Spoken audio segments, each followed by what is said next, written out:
Today is Sunday, November the 17th, 2024, and I would like to share with you 3 minutes of a clip from the History Channel 2006 television show Mega Disasters, the Windy City Tornado episode.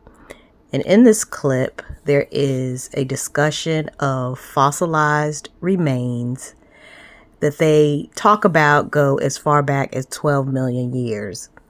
But I wanted to share it with you to give you an opportunity to use what you know and understand about nature and natural processes, the history of both the scientific profession and the medical profession, to come to some conclusions about the information that is being shared in ways that are relevant to you today, November the 17th, 2024, or anytime thereafter. It is actually a continuation of 2 videos I've posted within the last 24 hours.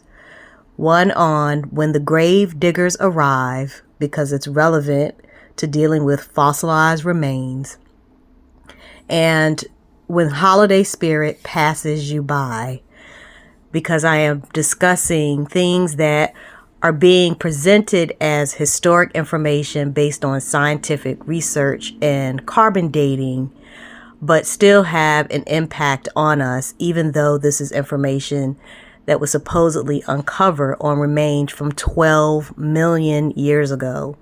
Keeping in mind that carbon dating has existed since the 1940s, and because we are talking about disease, how much time to research and investigate since that time has passed to be able to eliminate the cause.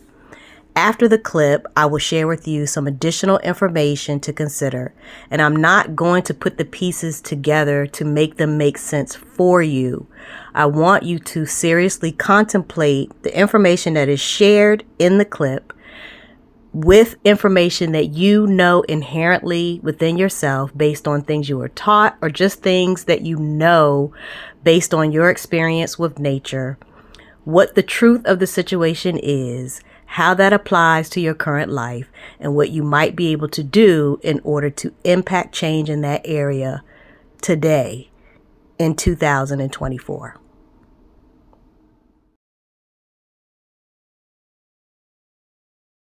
Most scientists believe an asteroid caused the disappearance of the dinosaurs 65 million years ago. But new discoveries suggest volcanoes can cause planet-wide devastation as well. One of the early volcanoes fueled by the Yellowstone hotspot left a gruesome graveyard 1,000 miles downwind. 12 million years ago, the wildlife in Nebraska was similar to what we have in Africa today. We have elephants, rhinoceroses, camels, horses related to zebras, all kinds of critters that aren't here anymore. Their bones, discovered in northern Nebraska, tell a distressing story of Yellowstone's impact. They were found buried under several feet of ash, volcanic debris linked to a super eruption. We first thought that maybe all these critters had been buried alive in ash, like the people at Pompeii. But the more closely we looked at the fossils, it turns out that wasn't true. Most of the fossil bones exhibited evidence of a strange illness, a clue to why so many animals died. It has the extra growth of bone on the leg bones and on the jaws. The unusual bone growth is a signature symptom of Marie's disease, a rare lung condition resulting from breathing large amounts of dust or ash. Well, this is a jawbone of a camel from the ash bed. This shiny bone here is healthy. It's normal fossilized bone. And you can see where the healthy bone stops and this new growth begins. You can see the color changes and the texture changes. It looks like a sponge. And this is the diagnostic feature of HPOD, or Marie's disease. Voorhees believes that ash from the Yellowstone hotspot caused Marie's disease in these animals. Ash is nothing but very small pieces of glass. That's how you can tell volcanic ash from other types of fine powdery rocks.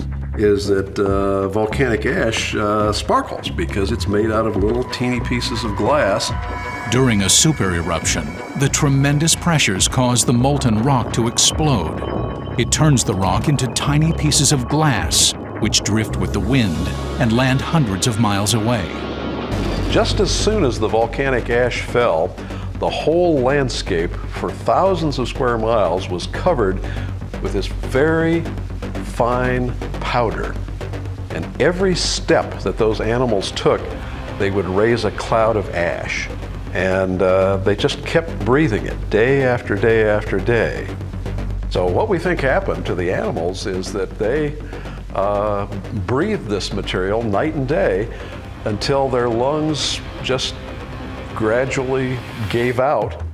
Most of the animals on the Nebraska plains suffocated on the ash within a week of the eruption. This from a supervolcano 1,000 miles away. Volcanoes can kill at a distance. I really wouldn't have bet 20 years ago that a volcano 1,000 miles away could actually cause mass death, but ashfall has made a believer of me. More recently,